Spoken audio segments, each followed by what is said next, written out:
भारत के supreme court ने अधिक संख्या में महिलाओं के डिफेंस से जुड़ने का रास्ता साफ कर दिया है। कोर्ट ने अपने अंतरिम आदेश को निरस्त करने से इनकार किया और कहा कि एनडीए में महिलाओं की परीक्षा इसी साल नवंबर में होनी चाहिए। इससे पहले अगस्त महीने में कोर्ट ने अपने अंतरिम आदेश में कहा था कि महिलाएं एनडीए की परीक्षा दे सकती है। कोर्ट के आदेश जारी करने के बाद अब महिलाओं के सामने इस सर्विस में आने की कई चुनौतियां हैं। 12वीं पास कर युवा प्रशिक्षण संस्था नेशनल डिफेंस एकेडमी में 16.5 से 19.5 की उम्र में कड़ी चयन प्रक्रिया से गुजरकर प्रवेश पाना होता है। इन युवाओं का मेडिकली फिट होना अनिवार्य माना जाता है। हलफनामे में कहा गया था कि जहां एनडीए में प्रवेश को लेकर पुरुष कैडेट के लिए पूरी प्रक्रिया और मेडिकल मानक बने हैं, तो वहीं महिला कैडेट को लेकर ये प्रक्रिया अभी जारी है और महिला कैडेट के एकेडमी में प्रवेश के पहले ही इसे पूरा किया जाना है। कामकाज और ऑपरेशनल जरूरतों के आधार पर युवाओं की उम्र और प्रशिक्षण जैसे मुद्दों और मानकों को निर्धारित करते हैं।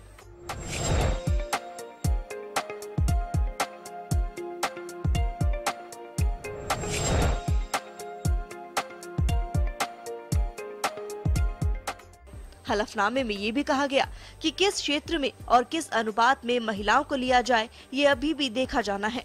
प्रवेश के लिए जो मानक हैं, वो फिलहाल महिला उम्मीदवारों के लिए नहीं है। तीसरी बात, प्रवेश परीक्षा में बैठने के लिए उम्मीदवारों को शारीरिक मानकों जैसे ऊंचाई, वजन आदि पात्रता मानदंडों को पूरा करना आवश्यक है। प्रवेश की उम्र में महिला उम्मीदवारों के लिए पुरुष उम्मीदवारों की तरह कोई समानांतर मानक नहीं होंगे। अब उनके मानकों को लेकर भी अथॉरिटी विचार कर रही है। महिला उम्मीदवारों को शारीरिक प्रशिक्षण के पहलुओं को अलग से तैयार किए जाने की आवश्यकता है। भर्ती के इस पहलू पर मंत्रालय ने स्पष्ट रूप से कहा कि बुनियादी ढांचे की आवश्यकताएं और सुविधाओं का विस्तार एनडीए में प्रशिक्षित होने वाली महिला उम्मीदवारों की ताकत पर निर्भर करेगा। जानकारों का कहना है कि लड़ाई के अलावा महिलाओं ने लगभग सब कुछ किया है। अब डिफेंस में महिलाओं को जगह मिलना आगे क्या क्या चुनौती लेकर आता है, ये वक्त के साथ सामने आएगा। ब्यूरो रिपोर्ट, जन टीवी।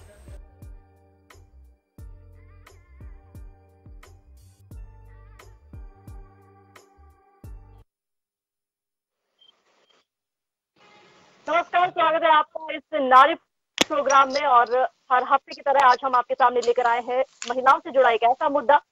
इसी साल सुप्रीम कोर्ट ने सरकार पर ये दबाव बनाया है। अब इस सितंबर में सुप्रीम कोर्ट ने ये दबाव बनाया है कि महिलाओं को एनडीए में भर्ती किया जाएगा। आज का ये मुद्दा है कि नेशनल डिफेंस एकेडमी में लड़कियों की भर्ती और उनसे जुड़ी चुनौतियों के बारे में आज हम विस्तार से चर्चा करेंगे। हमारे साथ मेहमान भी जुड़ चुके हैं। एसपीएस कटेवा जुड़ चुके हैं, रिटायर्ड जनरल लेफ्टिनेंट है। दीपिका एनसीसी ऑफिसर जुड़ चुकी है हमारे साथ। Shweta Mishra retired captain army जुड़ चुकी है हमारे साथ। अंजलि शेखावत एनसीसी कैडेट हमारे साथ जुड़ चुके हैं। तो ये तमाम मेहमान हमारे साथ जुड़ चुके हैं। आज हम बात करेंगे महिलाएं जो नेशनल डिफेंस एकेडमी में अब हिस्सा बन सकेंगी महिलाएं भी, और एक नई शुरुआत अपने करियर से दे सकेंगी। करीबा, सबसे पहला सवाल सर, आप पहले भी आर्मी में रह चुके हैं, आप तमाम ऑन ग्राउंड जानते हैं कि क्या कुछ चुनौतियां सभी के सामने आती हैं। जी, लेफ्टिनेंट जनरल रह चुके हैं आप, उसमें क्या कुछ चुनौतियां, क्योंकि लड़कियों के लिए पहली बार होगा, तो क्या कुछ चुनौतियां लड़कियों के लिए रहेगी? क्या आप मानते हैं कि अब तक क्यों नहीं लड़कियों को या महिलाओं को इसमें भर्ती किया गया? क्या एक मानसिकता की वजह से, या फिर सच में ऑन ग्राउंड इतनी चुनौतियां होती हैं कि महिलाओं के लिए कुछ डिफिकल्टीज होंगी? देखिए, सबसे पहले तो नारी शक्ति को मैं सलूट करता हूं, और हिंदुस्तान की लड़कियां हमारे लड़कों से बराबर कंधे पे कंधा रख के हर चीज में बराबर का हिस्सादार हैं और आगे बढ़ रही हैं। जहां तक एनडीए का सवाल है, मैं खुद एक्स एनडीए हूं, और एनडीए की जो ट्रेनिंग है तो बहुत कठिन है। फिजिकल और मेंटल रिक्वायरमेंट हद से ज्यादा है, और इसलिए, और उसके साथ साथ क्या है, क्योंकि सिर्फ वहां लड़के रहते थे, तो वहाँ का जो एडमिनिस्ट्रेटिव इंफ्रास्ट्रक्चर है, रहने की जगह है, वो सब कॉमन है। वहाँ के टॉयलेट्स बिल्कुल कॉमन है, किसी टॉयलेट में कोई दीवार नहीं है, सारे के सारे लोग एक साथ जैसे घाट पे नहाते हैं, इस तरह के टॉयलेट्स हैं। क्योंकि ये सब चीजें अंग्रेजों के समय से चलती आ रही हैं। हालांकि भारतीय सेना ने सुप्रीम कोर्ट को रिक्वेस्ट किया था कि सितंबर की बजाय अगर मार्च से हमको एनडीए में लड़कियों को दाखिला दिया जाए तो वो ज्यादा बेहतर होगा, क्योंकि भारतीय सेना को समय मिल जाएगा 6-7 महीने का एडमिनिस्ट्रेटिव इंफ्रास्ट्रक्चर क्रिएट करने के लिए। इसके साथ साथ एक दो चीजें और उन्होंने बताई हैं कि जो फिजिकल फिटनेस की रिक्वायरमेंट है लड़कियों में और लड़कों में थोड़ा बहुत तो अंतर जरूर रहता है। इसलिए रहता है कि आप खुद ही देख लीजिए कि जहां तक ओलंपिक्स है, किसी स्पोर्ट्स का सवाल है, लड़कियों का कंपटीशन अलग होता है और मेल का कंपटीशन अलग होता है। तो इस तरह से जो लड़कियां जाबाज हैं और बिल्कुल फिजिकली फिट है, हिम्मत रखती है और बुलंद अपना वो रखती हैं, हिस्सा रखती हैं, अपना एम को बुलंद रखती हैं, उनके लिए जरूर एनडीए ओपन किया जाएगा और किया गया है। परंतु ऐसा नहीं लगना चाहिए कि NDA is not a bed of roses. इतना आसान नहीं होगा कि वहां पर आप एनडीए में चले गए तो बस एंट्री मिलना और एनडीए की ट्रेनिंग को पूरा करना, ये दो बड़ी अलग अलग रिक्वायरमेंट है। और जो लड़कियां फिजिकली फिट होंगी, क्योंकि इसके साथ साथ जो उन्होंने मापदंड बनाए हैं, फिजिकल मापदंड बनाए हैं, वो इस तरह के कॉमन तरह के बनाए जाएंगे। क्योंकि ये अलग से बनाना कि ये लड़कियों का ये मापदंड है फिजिकल, ये लड़कों का है, ये अलग अलग एक कॉमन मापदंड बनाया जाएगा। होगी गर्ल्स के लिए होगी एक डिफिकल्टी एनडीए में आने के बाद फिजिकल ट्रेनिंग उनके लिए होगी। हमारे साथ श्वेता मिश्रा जी भी है, रिटायर्ड आर्मी कैप्टन है हमारे साथ। श्वेता जी, अब तक भी आप रही हैं और एक वक्त के बाद आपको रिटायर होना पड़ा, क्योंकि उस समय ये नहीं था, क्योंकि एक अब तो full time payment full time पे जुड़ना हो चुका है, पहले स्थायी कमीशन था। अभी एक नई अपॉर्चुनिटी आप इसे कह सकते हैं गर्ल्स के लिए, एक करियर नया तौर पर, क्या एक नई अपॉर्चुनिटीज लेके आएंगे? और जिस तरह कटेवा सर ने कहा है कि सभी लोग एक तरफ रहते हैं, कुछ लेडीज टॉयलेट की अलग व्यवस्था नहीं है, अलग व्यवस्था, क्योंकि अब जब लड़कियों को भर्ती किया गया है, कोशिश कर रहे हैं कि अब जुड़े, तो नए मानक भी तैयार होंगे, कुछ गाइडलाइंस भी तैयार होगी जो गर्ल्स और डिफरेंस करेंगी। श्वेता जी, क्या लगता है कि गर्ल्स के आने से एक बहुत बड़ा डिफरेंस आएगा नेशनल डिफेंस में? क्या आप कहेंगे एक नई अपॉर्चुनिटी गर्ल्स के लिए देखी जाएगी? क्या डिफरेंसेस लाने चाहिए, गाइडलाइंस नहीं लानी चाहिए, या फिर गर्ल्स और मेल्स को एक सेम अपॉर्चुनिटी देनी चाहिए? देखिए अदिति जी, एक तो इंडियन डिफेंस फोर्सेस जो है बहुत ही एलीट क्लास इंडिया के जो फोर्सेस हैं, और जो रैंक हम अर्न करते हैं वो हमारे साथ रहता है टिल डेथ। तो अगर हमारे साथ लेफ्टिनेंट जनरल कटेवा जी हैं तो it is a big honour to be interacting with someone of that seniority. मैं आर्मी में कैप्टन रही हूँ और मैंने जब सर्विस किया है, तो आप ठीक कह रही हैं, बिल्कुल इनिशियल बैचेस हुआ करते थे और हमारे समय पे कोई प्रोसीजर्स और गाइडलाइंस उस समय नहीं थी, और एक लर्निंग प्रोसेस रहा जिसमें कि ट्रायल एंड एरर से प्रोसीजर सेट किए गए। छोटी से छोटी चीजें कि आपके हेयर कट क्या होगा, आपका यूनिफॉर्म क्या होगा, आपकी फिजिकल स्ट्रेंथ कितनी होनी चाहिए, स्टेमिना कितना होना चाहिए एज कंपेयर टू बॉयज। सो ये छोटी सी छोटी चीजें हम पर स्टडी की गई और फिर उसके बेसिस पर स्टैंडर्ड सेट किए गए।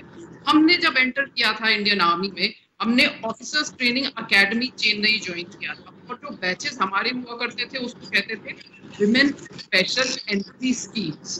ठीक है, विमेन स्पेशल एंट्री स्कीम्स कहे जाते थे because there were no set procedures that time. और जो बाकी जो मेल ऑफिसर्स जो ऑफिसर्स ट्रेनिंग अकेडमी से होते थे उनको शॉर्ट सर्विस कमीशन्ड ऑफिसर, और लेडीज हम लोग होते थे विमेन स्पेशल एंट्री स्कीम।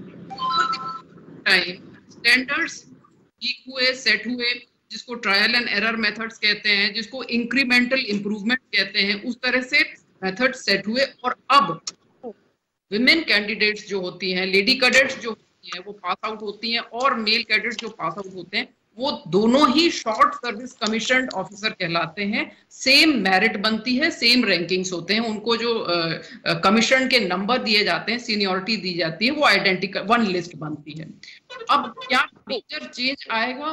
या नहीं आएगा डिफेंस फोर्सेस में, वो हम आने वाले समय में देखेंगे। आज की डेट में मीडिया में जो इतना ज्यादा हाइप है, बेसिकली वो है सुप्रीम कोर्ट में जो आर्ग्यूमेंट्स हो रहे हैं, वो आर्ग्यूमेंट्स हो रहे हैं फंडामेंटल राइट टू इक्वालिटी से रिलेटेड, आर्टिकल 14, आर्टिकल 15 और आर्टिकल 16 से, right to equality, discrimination and right to equal opportunity in public employment.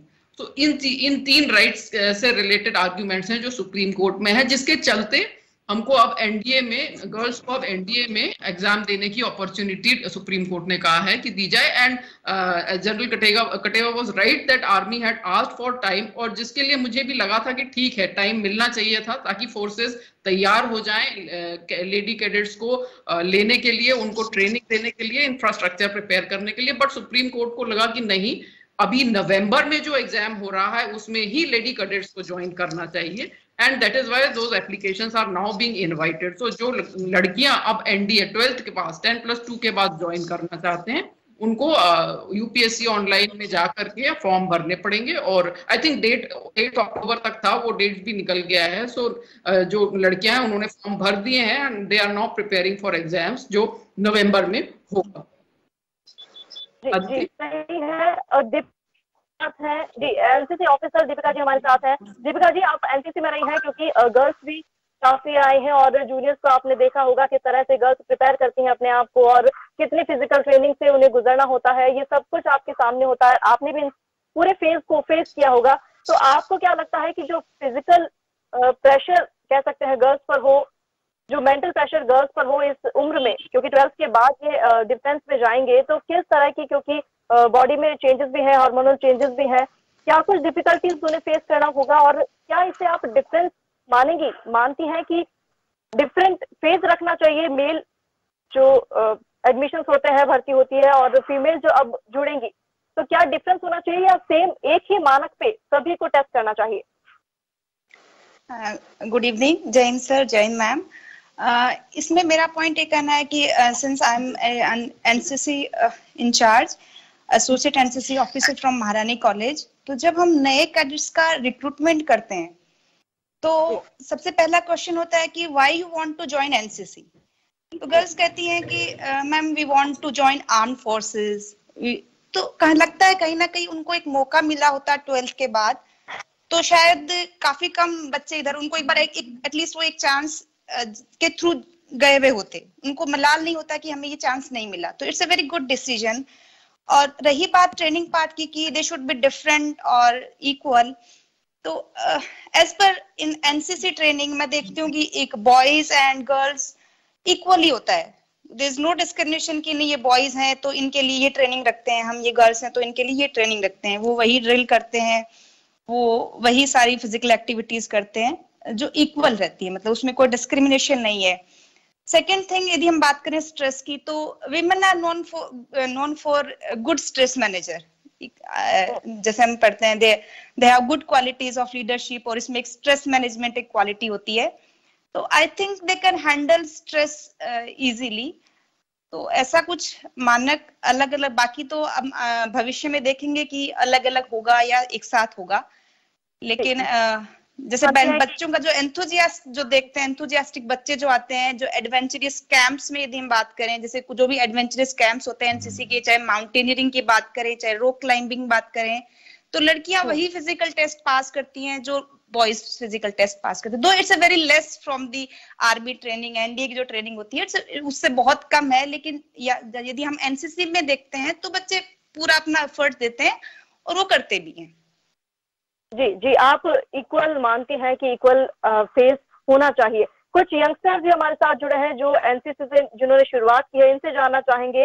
Riddhi Joshi NCC cadet हमारे साथ जुड़े हैं। रिद्धि, एनसीसी में आप आए, क्या कुछ सोचकर भी आप आए, और अब जब भारत सरकार ने इसे दे दिया है, सुप्रीम कोर्ट ने दबाव बनाया और अब ये बता दिया है कि नेशनल डिफेंस में आप एडमिशन ले सकते हैं, भर्ती होगी, तो क्या कुछ आप मानते हैं, क्योंकि फिजिकल ट्रेनिंग से आप गुजरी हैं और अभी भी आप देखें तो फिजिकल प्रेशर आप पर होता है, मेंटल प्रेशर आप पर होता है, क्या लगता है आपको 12th के बाद जब यंगस्टर्स इस कदम में बढ़ेंगे, एक नई अपॉर्चुनिटी इसे देखा जा सकता है? Yes, ma'am, definitely. Firstly, Jai Hind everyone, my absolute honour to be a part of this discussion. Ma'am बिल्कुल, एनडीएस के अगर थ्रू हमारी अब एक और अपॉर्चुनिटी जुड़ चुकी है, हमारे पास मिल चुकी है। इसके थ्रू अब विमेन परमानेंट कमीशन में इंडक्ट हो पाएंगी, और जैसे ही परमानेंट कमीशन में इंडक्ट हो पाएंगी तो वो हायर रैंक्स के लिए एलिजिबल हो जाएंगी। ये एक मेजर चेंज इसके थ्रू रहेगा। As far as my NCC cadet journey is concerned, it has been very phenomenal, and I came to NCC to develop my personality, not to join armed forces, but definitely it's an opportunity for me after holding the C certificate.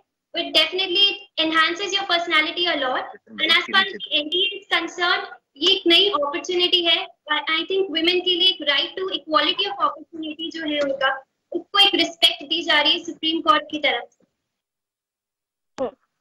Riddhi, आप समझती हैं कि जब 12th के बाद girls यहाँ आएंगी इसमें तो क्योंकि फिजिकल ट्रेनिंग से गुजरना होगा, क्या लगता है आपको उतना ही मेल के इक्वल होना चाहिए या फिर गर्ल्स के लिए एक अलग गाइडलाइंस तैयार की जानी चाहिए? मैम उनके लिए एकदम इक्वल होना चाहिए, because the stakes are too high. अगर उन्होंने फिजिकल स्टैंडर्ड्स को अगर हम बेंड करें सिर्फ विमेन को अकोमोडेट करने के लिए, पहली चीज तो सोल्जर की क्वालिटी घटेगी, क्योंकि जो सोल्जर्स हमारे चाहिए हमें फाइट करने के लिए बॉर्डर्स पे, उनकी क्वालिटी घट जाएगी। दूसरी, उनको हमेशा से ये टॉन्ट सुनना पड़ेगा कि तुम्हारे फिजिकल स्टैंडर्ड्स कम है इसलिए तुम यहाँ पर हो। तो इससे हमें फिजिकल स्टैंडर्ड्स के साथ कोई चेंज नहीं करना चाहिए, to protect the quality of the soldiers as well as to get them equal respect as far as the male counterparts are concerned. ठीक है। रिद्धि भी यही सोचती है कि हमें इक्वली देना चाहिए, इक्वल अपॉर्चुनिटीज मिलनी चाहिए। अंजलि शेखावत एनसीसी कैडेट है, वो भी हमारे साथ जुड़े हैं।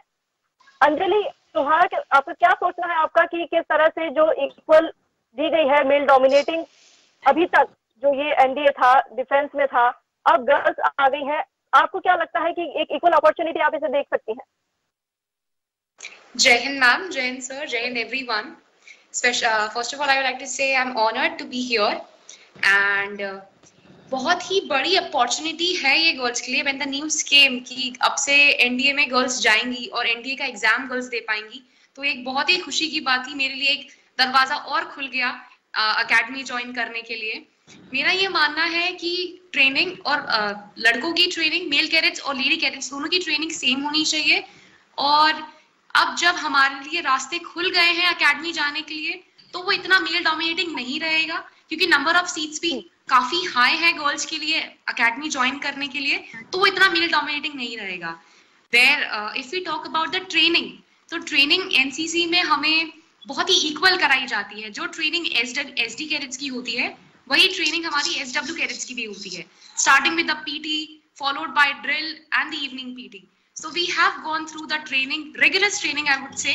So there is no need to change the training pattern in any of the academy. जी कटेवा सर, आपको क्या लगता है कि एनडीए में जो महिलाओं को अब भर्ती दी गई है, अब इसे आप एक अच्छा डिसीजन मानेंगे या फिर ये मानेंगे कि महिलाओं के लिए एक बेहद चुनौतीपूर्ण कदम होगा? क्योंकि जिस तरह का माहौल बताया जाता है, army forces directly front phase पर आएंगी, तो महिलाएं जब फ्रंट में आएंगी तो बहुत सारी डिफिकल्टीज दोनों को फेस करनी पड़ेगी। मेल और फीमेल जब दोनों एक साथ फिजिकल ट्रेनिंग के दौरान थी और जो तमाम उनकी व्यवस्थाएं हैं उस दौरान भी उन्हें फेस करनी पड़ेगी। आपको क्या लगता है, एक अच्छा फैसला या फिर एक बेहद चुनौतीपूर्ण? देखिए, ये फैसला जो जैसे अभी हमारे पुराने वुमेन ऑफिसर ने बताया है, जो अभी रिलीज होके आई हैं, जब शुरू के बैचेज चलाए थे तो women entry special entry scheme थी। उस टाइम उनका सब कुछ करिकुलम भी अलग था और ट्रेनिंग भी थोड़ी अलग थी, क्योंकि वो सिर्फ एज ए ट्रायल थोड़े दिन के लिए उनको लिया गया था। अभी धीरे धीरे इंडियन आर्मी ने इस पे प्रोग्रेस किया है, और जो आने वाले अफसर थे, चाहे वो शॉर्ट सर्विस कमीशन अफसरों की एक एंट्री थी, ओटीए में ट्रेनिंग होती थी, परंतु सेम ट्रेनिंग होती है। और आप ये जानकर खुश होंगे कि इस साल जब जो बैच पास आउट हुआ है, उसमें सॉर्ड ऑफ ऑनर जिसको मिला है वो लेडी कैडेट है। तो जहां तक धीरे धीरे ट्रेनिंग का सवाल है, जरूर हिंदुस्तान की सेना, सशस्त्र सेनाएं यही चाहेंगी कि ट्रेनिंग सेम हो, परंतु उसको एकदम से लागू करने में थोड़ा सा प्रॉब्लम आ सकता है। और मुझे बड़ा अच्छा लग रहा है कि अभी एनडीए में भी लड़कियां जाएंगी। जहां तक ये बात नहीं है कि अभी लड़कियों को कमीशन के लिए बराबर का मौका नहीं मिल रहा था, अभी सिर्फ एक एंट्री एनडीए की एंट्री थी और एक आईएमए की एंट्री थी जहां उनको नहीं लिया जा रहा था। इसके बिना सारे फोर्सेस में सिर्फ कॉम्बैट फोर्सेस को छोड़ करके, infantry, mech infantry, armoured corps को छोड़ करके बाकी सारी जो सशस्त्र सेनाओं के विंग हैं, चाहे वो एयरफोर्स के हों, नेवी के हों, उन सब में लड़कियों को कमीशन दिया जा रहा था। और एयरफोर्स में तो अभी पिछले 1-2 साल से जो फाइटर एयरक्राफ्ट हैं उनके पायलट्स भी लड़कियों को मौका मिला है। और कुछ एक बैचेज में कुछ एक लड़कियों ने इसमें अच्छी एफिशिएंसी हासिल की है और कमीशन प्राप्त किया है। इसके साथ साथ नेवी में भी यही काम है और भारतीय सेना भी धीरे धीरे इस ओर बढ़ रही है कि ये जो डिस्क्रिपेंसी है, जो अलग है कि कॉम्बैट सेना में नहीं होना चाहिए, इसको धीरे धीरे शायद सोच बदल रही है। पर इसमें समय लगेगा। किसी भी चीज को जल्दी से इम्प्लीमेंट करने में, जैसे जिसको बोलते हैं नी जर्क जो वो होता है, काम होता है, वो नहीं करना चाहिए। हालांकि सुप्रीम कोर्ट के आदेश हैं और भारत सशस्त्र सेनाएं इसको लागू कर रही हैं, परंतु जो भी डिफिकल्टीज आएंगे, मुझे पूरा विश्वास है कि आजकल की ये जो यंग लड़कियां हैं वो उसको आराम से फेस करेंगी और इन आने वाले दिनों में कोई इसी तरह का कोई प्रॉब्लम नहीं आएगा। और इसके साथ साथ धीरे धीरे ये भी होना चाहिए कि ऑफिसर से नीचे जो जवान हैं, जवानों में अभी तक कोई भी लड़की को नहीं एनरोल किया जा रहा था। पिछले 2 साल से पहली बार ट्रायल पे कोर ऑफ मिलिट्री पुलिस में लड़कियों को जवान के तौर पे भी लिया गया है। ऑफिसर को जो एंट्री है उसके बिना जवान की एंट्री भी लड़कियों के लिए खोली गई है, सीएमपी के लिए। और आप ये बात सुनकर हैरान हो जाएंगी कि सिर्फ 35 लड़कियों के लिए कम से कम 1.5 लाख से 2 लाख एप्लीकेशन आई थी। तो ये क्रेज जो लड़कियों में है, चाहे वो ऑफिसर कैडर के लिए हो, चाहे वो जवान के लिए हो, फोर्सेज के लिए, ये इनके जो दिमाग में इज्जत है और ये चाहते हैं, जुनून है, ये बहुत अच्छी बात है। और आने वाले समय में कंधे से कंधा मिलाकर ये लड़कों के साथ एनडीए में भी उसी तरह से ये ट्रेनिंग पूरी करेंगे। जी, श्वेता मिश्रा मैम हमारे साथ जुड़े हैं। श्वेता जी, एक क्या कहेंगे आप, क्योंकि कोर्ट ने कहा कि इसी साल नवंबर में एग्जाम होना है, जबकि 1 साल की डिमांड भी रखी गई थी। सरकार ने कहा था कि अगले साल से एग्जाम से लिए जाएंगे, लेकिन कोर्ट ने कहा कि नहीं, इसी साल एग्जाम लिए जाए। तो आप क्या कहेंगे, इसे जल्दबाजी माने, क्योंकि पूरी तरह तैयारी भी नहीं की गई है, कुछ मानक तय नहीं किए गए हैं कि लड़कियों के लिए फिजिकल ट्रेनिंग में क्या होगा, बॉयज के लिए क्या होगा। तो आप इसे जल्दबाजी कहेंगे या फिर कहेंगे कि काफी देर हो गई है ये फैसला आने में? देखिए, सुप्रीम कोर्ट का जजमेंट है तो we will all respect. Armed forces भी उसको रिस्पेक्ट करते हुए गर्ल्स को उन्होंने अपॉर्चुनिटी दी है और नवंबर से एंट्री हो रही है। So that is there. Supreme court का ये मानना है कि armed forces are ready for emergency situations and this should be treated as emergency situations and उसके लिए तैयारी की जानी चाहिए। तो वो आर्म्ड फोर्सेस तैयारी कर रहे हैं। ये बात बोलने के बाद मैं पहले एक चीज डिस्क्लोज करूंगी, क्योंकि एनसीसी कैडेट्स यहाँ बैठे हुए हैं। वे बैक इन 1992 मैं भी एनसीसी कैडेट थी और मैं राजपथ मार्चिंग कंटिजेंट की परेड कमांडर थी। और ये मेरे लिए huge matter of pride that young girls are sitting here. So उस समय लेकिन एनसीसी एंट्री स्कीम्स नहीं होते थे डिफेंस इंडियन आर्मी में गर्ल्स के लिए। अब जरूर अगर गर्ल्स ने सी सर्टिफिकेट किया हुआ है तो उनको रिटन एग्जाम नहीं देना है। After their graduation they can come for SSB directly.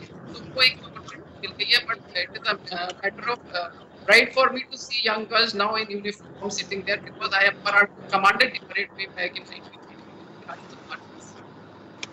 That apart, now coming back to whether there will be dilution of standards जो आप कह रही हैं, डिफेंस प्रिपेयर्डनेस की जो आप कह रही हैं, मैंने पार्टिसिपेट किया करगिल वॉर के दौरान।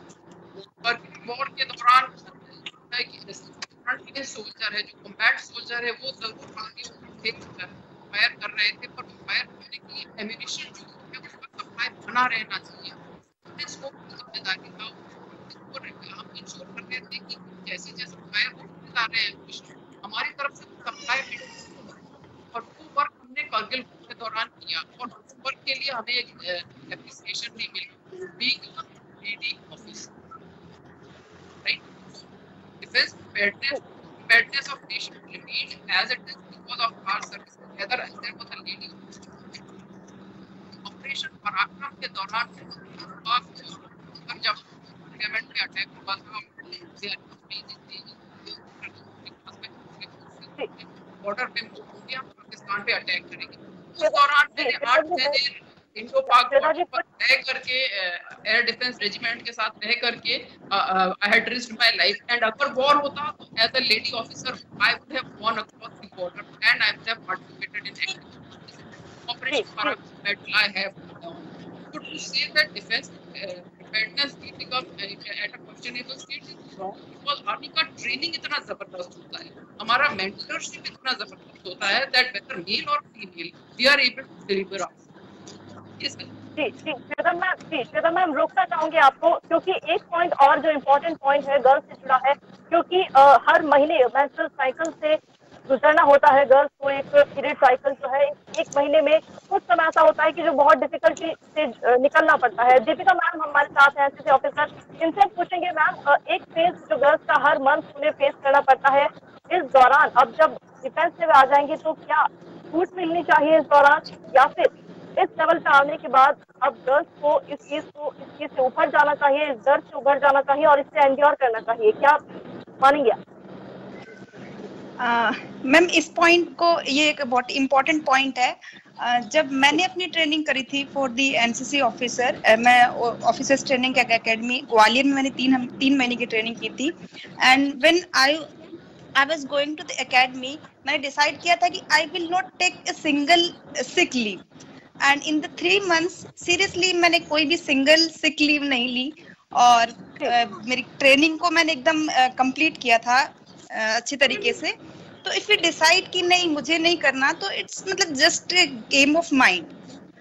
हो सकता है किसी के साथ बहुत ज्यादा प्रॉब्लम हो, लेकिन हमें उस चीज से ऊपर उठना पड़ेगा, वो हमारे लिए एक्सक्यूज नहीं हो सकता है, क्योंकि हर महीने में वही एक्सक्यूज चाहिए, तो वो तो हो नहीं सकता। यदि हम बात कर रहे हैं इक्वलिटी की, नहीं ट्रेनिंग इक्वल होनी चाहिए, तो if you are getting 2 or 3 days off, तो it's not a fair decision. सुरक्षा से जुड़ा मुद्दा हो चुका है, क्योंकि गर्ल्स को अब आगे आना होगा, देश की सुरक्षा उनके कंधों पर होगी, इसलिए ऐसे दर से उन्हें अब उभरना होगा। और तमाम बातें जो आज कहीं कटेवा सर ने कही, श्वेता मिश्रा मैम हमारे साथ रही और 2 यंग कैडेट्स हमारे साथ रही, उन सभी ने सुलझा कर ये कहा कि एक इक्वल अपॉर्चुनिटी गर्ल्स के लिए भी होगी, एक नई अपॉर्चुनिटी, और इसी से नई ऊर्जा होगी कि अब तक लोग नहीं सोचते थे आर्मी में जाने का, वो काम गर्ल्स पहले ही कर सकेंगी कि हाँ वो आर्मी में जा, तो एक नई अपॉर्चुनिटी हम देख सकते हैं। फिलहाल तमाम मुद्दे जो है नारी से जुड़े हुए, महिलाओं से जुड़े हुए, वो हम हर सैटरडे पे शनिवार को फिलहाल आज की चर्चा रही, बहुत रोचक चर्चा रही, कि ये मुद्दा है एक रोचक चर्चा ये रही। फिलहाल धन्यवाद जो सभी हमारे साथ मेहमान जुड़े, उन सभी का धन्यवाद कि उन्होंने वक्त निकाला और हमारे साथ जुड़े। हर शनिवार नारी के नए मुद्दे, महिलाओं के नए मुद्दे इस खास पेशकश में हम लेकर आएंगे। हर शनिवार हमारे साथ जुड़िए, हमारे साथ देखते रहिए नारी। तो फिलहाल इस चर्चा में इतना ही, धन्यवाद।